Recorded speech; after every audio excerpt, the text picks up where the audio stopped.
on est installé ici même à Châlons jusqu'au 3 novembre. Donc on a commencé les spectacles ce week-end, samedi et dimanche.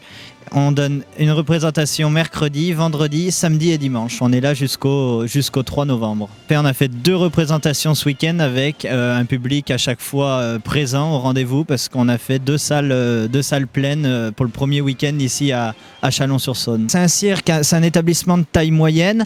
Ici, sous ce chapiteau, on peut accueillir 300 personnes. Donc 300 personnes qui peuvent être installées véritablement, confortablement, avec une visibilité à toutes les places. Pour le spectacle, on a donc 1h45 de spectacle cette année avec donc plusieurs disciplines, plusieurs numéros.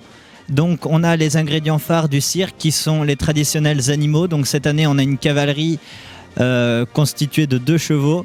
On a également la caravane des animaux exotiques avec les chameaux, les dromadaires, les watusi, les lamas, les zèbres, toutes ces choses-là. On a également un numéro de chiens comiques et après on a donc les traditionnels, les clowns, les acrobates, les équilibristes. On a de magnifiques numéros aériens à la coupole du chapiteau et on a un numéro qui est cette année mis en valeur parce qu'on voit très rarement dans des cirques, c'est un numéro de jonglage à balles-rebond. Donc au lieu que le jongleur jongle volontairement en l'air, il fait volontairement tomber les balles par terre et c'est la nouveauté de ce spectacle cette année. C'est une volonté cette année de ne pas avoir d'animaux sauvages. Il faut savoir que le cirque Fratellini, c'est un cirque qui est habitué à la région Bourgogne. Donc on établit souvent des passages en Bourgogne. Donc c'est la première fois par contre qu'on s'installe à Châlons. Mais donc dans les régions qu'on a l'habitude de visiter ailleurs, on est obligé de changer nos spectacles tous les ans. Donc on a eu des fauves les années passées.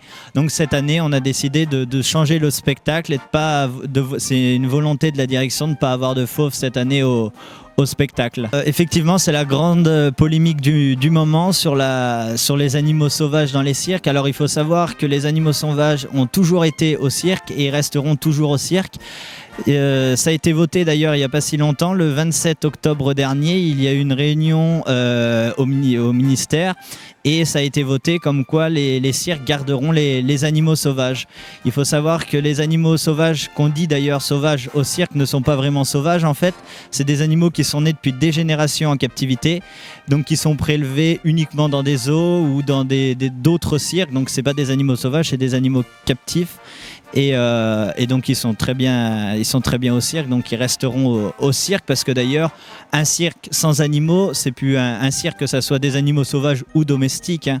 Ça serait plus un cirque. Les gens viennent pour voir les animaux au cirque. Nous, on est un établissement de taille moyenne. Il y a des plus petits, il y a des plus grands cirques que le nôtre. Nous ici au cirque Fratellini, on est une dizaine de personnes. Donc tout le monde a plusieurs cordes à son arc. Donc tout le monde monte le chapiteau, tout le monde démonte, tout le monde s'occupe des animaux, tout le monde s'occupe de la publicité. Et après, on retrouve tout le monde sur la piste. Pour monter ce chapiteau au complet, il faut une journée. Donc il nous faut environ 2 heures pour monter la toile, placer le chapiteau, monter les mâts, monter la toile. Et après, le plus long, c'est de monter l'intérieur. Nous, on est beaucoup sur la nouvelle technologie, donc avec tout ce qui est robot, lumière, toutes ces choses-là, ce qui contribue à la mise en scène du spectacle. Et c'est ce qui demande le plus de temps. Après, on est très à cheval sur le confort et l'accueil du public, donc il y a du velours partout, on met vraiment tout en place pour que le public puisse être accueilli dans les meilleures conditions. Moi, je suis arrivé au cirque par passion. Je suis pas issu de famille de cirque, je suis pas un enfant de la balle, je suis arrivé par passion. Donc étant tout petit, mes parents m'ont emmené comme tous les enfants du monde au cirque. C'est peut-être l'erreur qu'ils ont fait parce qu'après il a fallu m'emmener au 2e, au 3e, au 4e et après tous les cirques qui passaient dans la région, il fallait y aller. Après j'ai toujours dit, après étant plus petit, à mes parents, je voudrais faire du cirque étant plus grand. Alors ils m'ont toujours dit oui sans y croire forcément. Après j'ai grandi et à 14-15 ans ça a toujours été, j'en parlais toujours.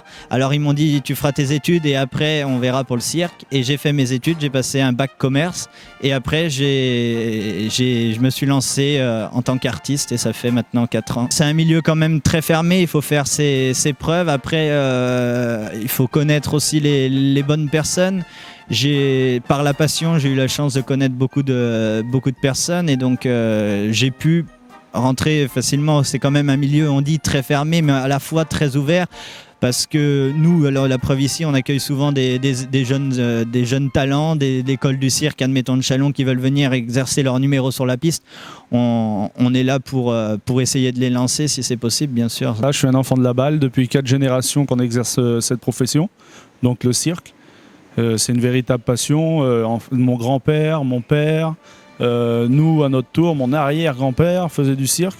Et puis ça donc depuis 4 générations. Nous, c'est la famille Prin. C'est la famille Prin, elle est reconnue dans le monde du cirque.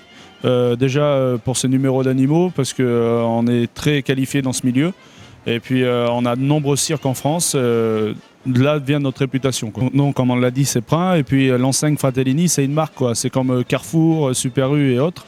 Comme Zavata, il n'y a plus de cirque Zavata qui est tenu par la vraie famille Zavata, quoi. C'est des enseignes qu'on loue. Et chez nous, Fratellini, c'est pareil. Il y a à peu près une quinzaine de cirques Fratellini en France. Et puis nous, on en fait partie. Nous, c'est Cirque Pascal Fratellini. Parce qu'il y a plusieurs Fratellini, mais il y a des noms différents. Pascal Fratellini, Sabrina Fratellini. Et puis nous, c'est Pascal. Oui, c'est toute la même famille. Maintenant, ils ont une école du cirque qui est à Paris. L'école du cirque Annie Fratellini. C'était elle, la dame, la mère de tous ces enfants-là, quoi. Et puis quand ils ont décidé d'arrêter leur cirque, et ils ont loué leur nom afin que leur nom ne se perde pas, que ça puisse continuer, quoi. Eh bien moi, depuis tout petit, c'est les animaux. J'ai toujours été passionné par les animaux. Depuis l'âge de 3 ans, 4 ans, j'ai toujours aimé ça. Et donc là, je travaille avec les animaux depuis maintenant de nombreuses années. J'avais 10 ans quand j'ai commencé. Alors au début, j'ai commencé avec les poneys, les chèvres, les trucs comme ça. Et après, ça a été avec les chameaux, les chevaux, les zèbres, les watousis, les fauves, ça m'est arrivé aussi une fois. Et puis, on a de la famille, la plupart de ma famille sont dompteurs, mes cousins. Et puis donc c'est vraiment une passion, les animaux, pour moi. L'impression de rentrer en cage, c'est pas comme si on rentre avec un chien ou une chèvre, comme je vous disais, c'est impressionnant. C'est des animaux qui font 2 à 300 kilos. Et puis donc il y a un réel danger, mais bon, il y a aussi une réelle complicité avec l'animal. Bien sûr qu'on peut vivre encore avec le cirque, comme nous, on n'aurait pas le temps de faire un autre métier à côté. On est vraiment investi à 300% dans notre métier. Donc on peut pas travailler au cirque et aller vendre des vêtements dans un magasin, c'est pas possible, on peut pas faire ça. Ça passionne tout, ça va du bébé qui a 2 ans jusqu'au grand-père qui a 80 ans. Tiens, encore le week-end dernier, on a eu des personnes âgées. Ils avaient, je sais pas, 70 ans. Et puis, ils sont venus juste, la dame et son mari, quoi. Ils nous ont dit, on est passionnés de cirque, ça fait rêver tout le monde. Quand on vient au cirque, on retrouve son âme d'enfant. Ça, c'est normal. J'ai ma maman, mon papa. Ils ont toujours été issus d'une famille circassienne. Et il y a mon frère avec moi. Et puis, donc, on a des amis qui viennent nous aider, comme Tommy, qui est le clown cette année. Et puis l'année prochaine, ça sera quelqu'un d'autre, et ainsi de suite. Comme il vous a dit, on renouvelle notre spectacle chaque année. Et puis donc, c'est comme ça, quoi. Nous, on travaille en famille. Nous, quand on a commencé, c'était pas comme ça. C'était vraiment petit. Il y avait un camion, on n'avait pas beaucoup d'animaux. Et puis on s'améliorait au fil des années. Et puis dans notre tête, on veut s'améliorer d'année en année, quoi. C'est notre objectif. Concernant le chapiteau, là, ça fait 2 ans qu'on l'a. D'ici 1 an, il sera changé. On aura un chapiteau encore plus important. Cette année, on est en train de travailler pour l'année prochaine. On aura un carrousel d'animaux avec plein d'animaux mélangés ensemble sur la piste. Il y aura à peu près une dizaine d'animaux ensemble. Ce qui est assez rare. Et puis chaque année on change nos numéros, même si on ne peut pas changer à 100% parce qu'avec les animaux c'est compliqué, mais on essaye de changer pour dire que ce ne soit pas une routine pour les gens qui viennent nous voir chaque année, quoi. Les animaux qui sont là avec nous, ils sont là depuis tout petit, ils sont nés chez nous. Et puis c'est une passion, je vous dis, moi j'adore les animaux, c'est notre vie, quoi. C'est comme nos enfants. C'est avant tout notre outil de travail parce qu'ils servent pour notre spectacle et tout ça, mais c'est une réelle passion.